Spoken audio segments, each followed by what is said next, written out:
Hola, hoy vamos a hablar sobre los fluidos en movimiento. Para esto vamos a abordar 4 partes fundamentales. Inicialmente vamos a echar una mirada a cuáles son los enfoques de estudio desde los que se pueden considerar los fluidos en movimiento. Luego vamos a mirar cómo se cumple el principio de conservación de la masa en el fluido en movimiento. Vamos a definir las variables de flujo másico y caudal y vamos a solucionar un ejercicio a modo de ejemplo. Entonces iniciamos diciendo que hay 2 enfoques fundamentales para el estudio de los fluidos. Tenemos el enfoque lagrangiano y tenemos el enfoque euleriano. En el enfoque lagrangiano lo que hacemos es seguir una masa fija del fluido. Consideramos que el fluido es la suma de un montón de moléculas y yo puedo hacer un análisis parte a parte de ese fluido. Es un enfoque que va muy de la mano con la estadística. En este tipo de enfoques, entonces, yo voy a definir variables que son vectores y que siempre van a ser funciones del tiempo. Entonces tendré el vector posición como función del tiempo, el vector velocidad como función del tiempo y el vector aceleración como función del tiempo. Listo. En el enfoque euleriano que tengo, entonces aquí ya no sigo masas fijas, sino que establezco volúmenes de control. Un volumen de control es un espacio geométrico determinado dentro del cual usted está haciendo el análisis del fluido. No existe como cantidad física o como elemento que delimite el fluido, sino solamente como una cantidad matemática del lugar de observación.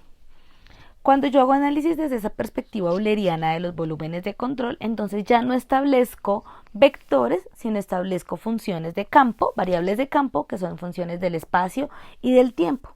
Siendo así, entonces yo tendría un campo de presión, en donde P depende de X, de Y, de Z y de T, y en ese mismo orden de ideas establecería un campo de velocidad, igual función de X, de Y, de Z y de T, y un campo de aceleración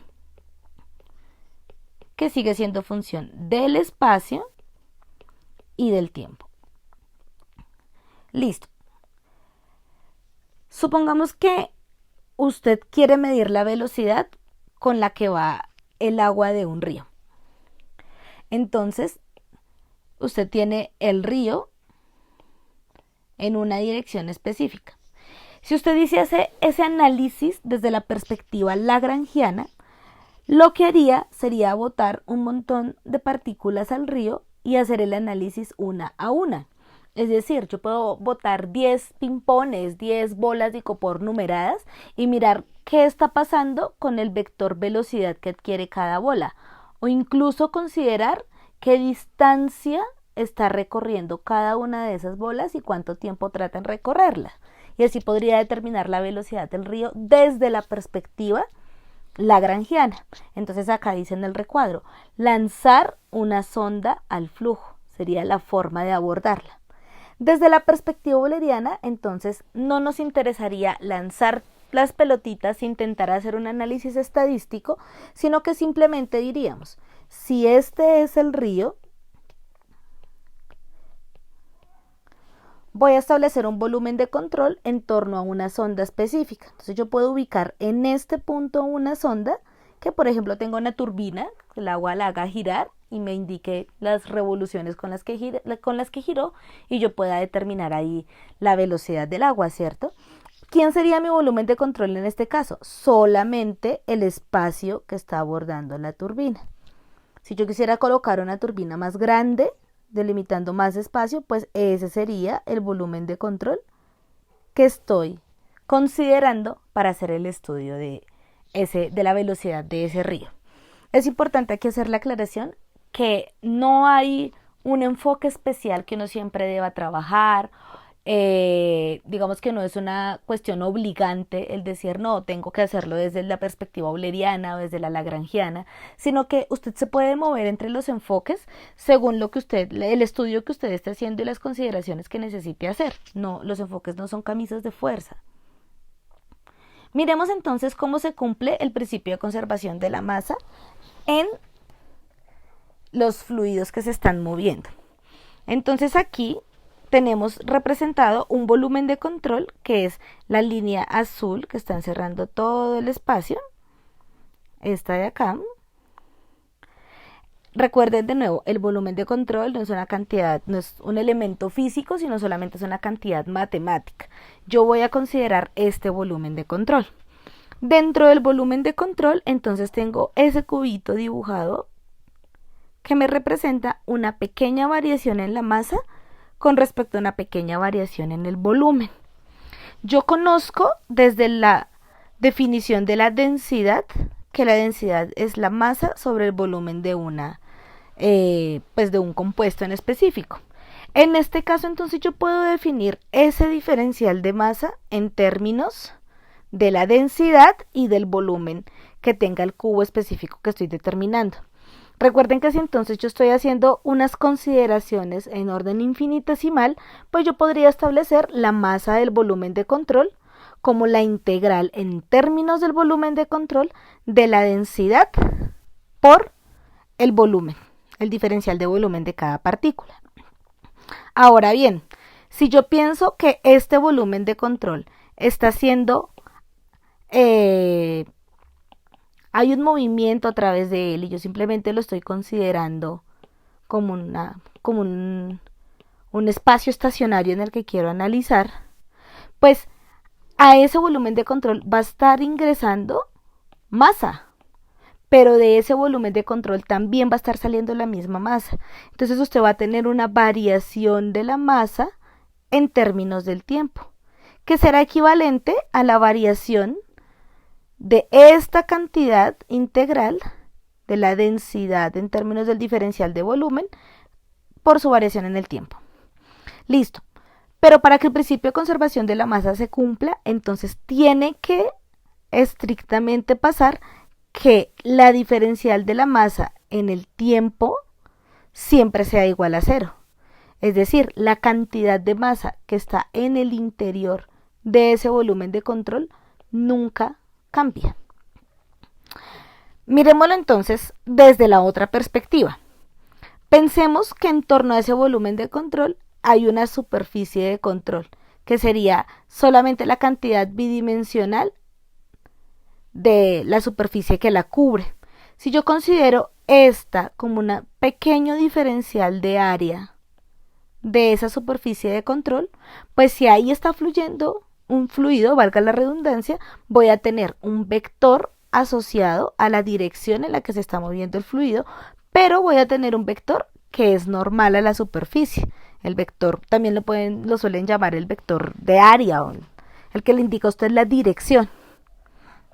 Entonces, si yo quiero saber cuál es la componente de esa velocidad en términos de la superficie que estoy considerando, pues tendré que considerar el vector de la normal sobre la velocidad, o si lo quieren ver en la dirección contraria también, ¿no? La velocidad sobre la normal.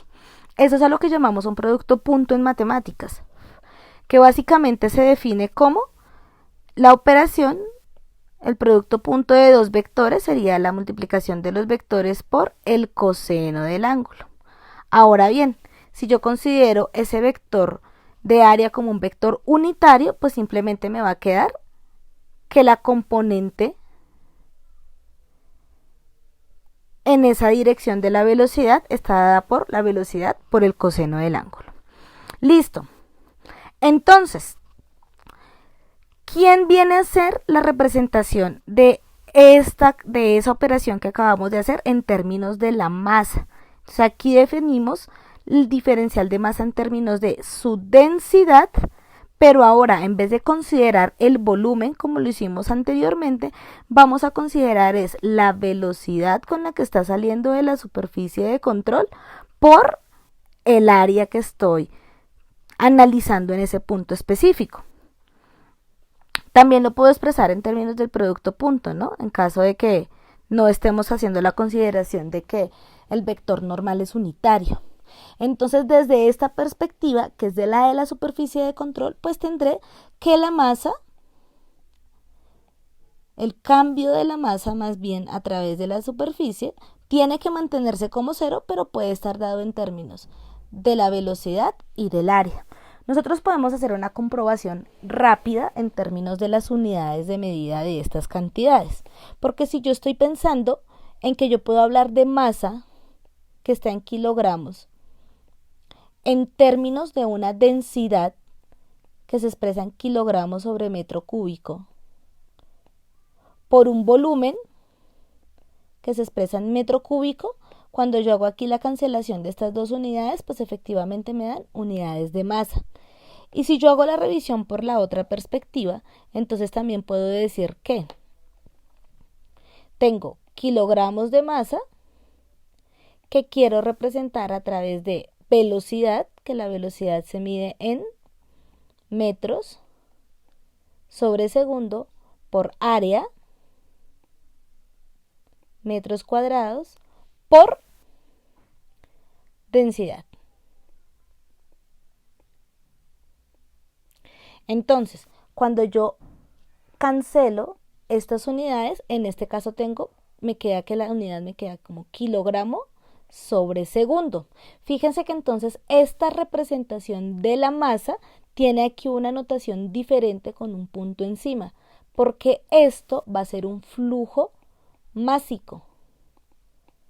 Es decir, estoy viendo cómo cambia la masa en el tiempo, que sería lo que en esta perspectiva abordaríamos aquí. Cuando yo considero la variación en términos de T de la masa, también quedaría en kilogramos sobre segundo.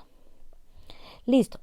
Volviendo a la situación de el producto punto que se realiza entre el vector que es perpendicular al área de la superficie de control y la velocidad, también puedo aquí establecer otro tipo de relaciones. Por ejemplo, yo puedo saber la dirección en la que se está moviendo ese fluido.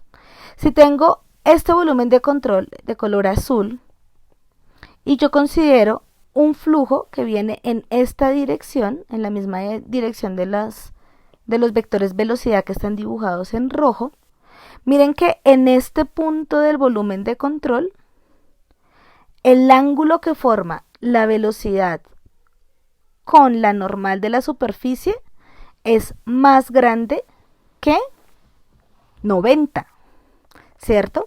Y en este vector es más pequeño que 90.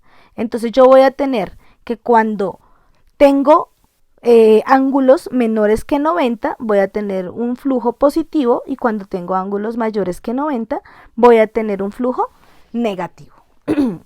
Es como si yo considerara entonces que, que en esta dirección está entrando el flujo y en esta dirección está saliendo el flujo. ¿Sí lo ven? Listo.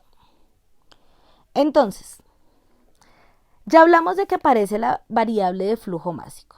El flujo másico tiene que ser igual cuando entra que cuando sale, y entonces está definido en términos de la densidad por la velocidad por el área. Me parece importante aquí hacer la aclaración que esto es velocidad y no volumen. Área, densidad. Recuerden que el flujo másico siempre va a estar expresado en unidades de kilogramo sobre segundo. Listo.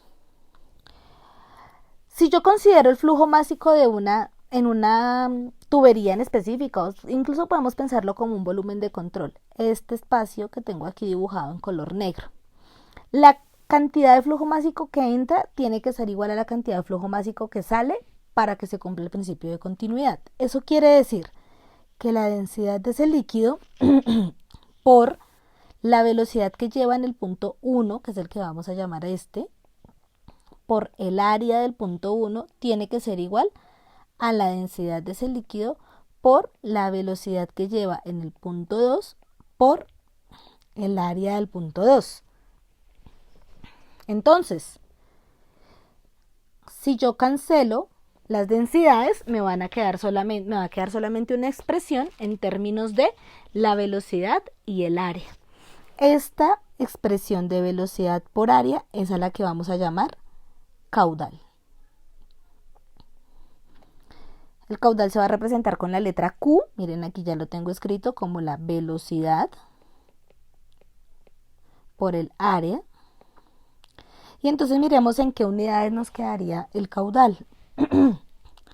El caudal sería unidades de velocidad, que son metros sobre segundo solito, perdón, no, esto no es aceleración, metros sobre segundo por unidades de área, que serían metros cuadrados, o sea, me quedaría metro cúbico sobre segundo.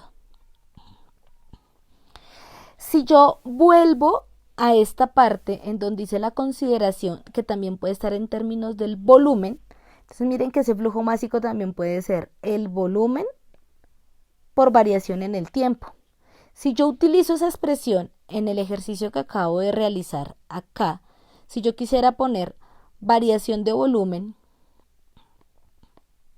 en el tiempo, en un lado tiene que ser igual a variación de volumen en el tiempo sobre el otro, pues seguiría manteniendo una igualdad, y esta expresión también se puede llamar caudal. Es otra forma de denotar el caudal, siendo esto un volumen.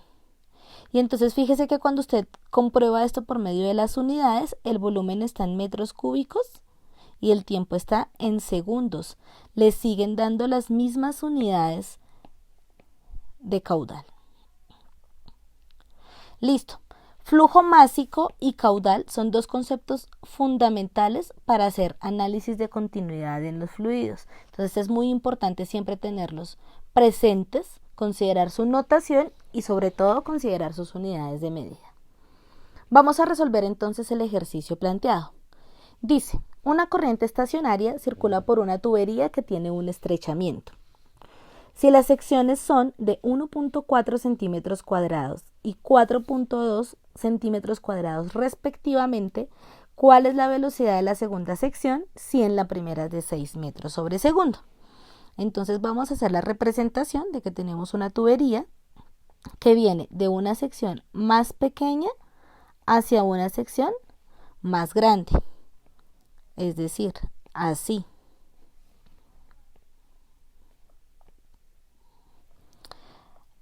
El área de esta primera sección es 1.4 centímetros al cuadrado. El área de la segunda sección, esta la vamos a llamar 1, esta la vamos a llamar 2, es 4.2 centímetros al cuadrado. Para mantener esto en sistema internacional, pues lo correcto sería expresarlo en metros cuadrados, ¿cierto? Entonces esa primera área sería igual a 1.4 por 10 a la menos 4 metros al cuadrado, y esa área 2 sería 4.2 por 10 a la menos 4 metros al cuadrado. Listo. Nos preguntan cuál es la velocidad en la segunda sección, o sea, la velocidad 2, si en la primera es de 6 metros sobre segundo. Entonces yo voy a plantear mi principio de continuidad aquí. Voy a decir que el área 1 por la velocidad 1 tiene que ser igual al área 2 por la velocidad 2. Si despejo la velocidad 2, entonces tendré que el área 1 por la velocidad 1 dividido el área 2 es la velocidad. Reemplazo los valores. 1.4 por 10 a la menos 4 metros al cuadrado por 4.2 por 10 a la menos 4 metros al cuadrado sobre, perdón, esta expresión va abajo, ¿no? Aquí va 4.2 por 10 a la menos 4 metros al cuadrado, y aquí va es la velocidad. La velocidad 1, que es 6 metros sobre segundo. Entonces, cuando usted realiza esa operación, esto le va a dar 2 metros por segundo. Considerando que estos metros cuadrados se cancelan con estos metros cuadrados. Y listo. Esa sería la forma de solucionar un ejercicio desde la perspectiva de la ecuación de la continuidad en los fluidos.